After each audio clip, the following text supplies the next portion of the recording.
जय हिंद जय भारत।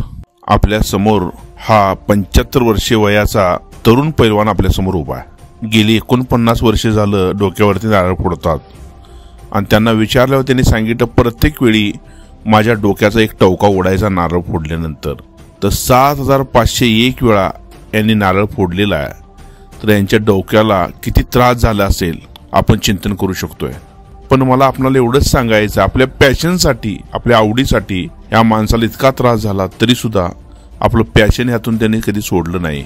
तर नवीन पिढीला हे एक संदेश आहे, जर तुम्हाला काहीतरी बनायचं असेल, आयुष्यामध्ये येऊन तुमचं नाव जर अमर करायचं असेल, तर डोक्याचे असे टवके जरी उडले तरी कधीही मागं न बघता आपलं कार्य प्रामाणिकपणे आपण जर केलं तर इतिहास आपणाला सदैव आठवणीत ठेवेल।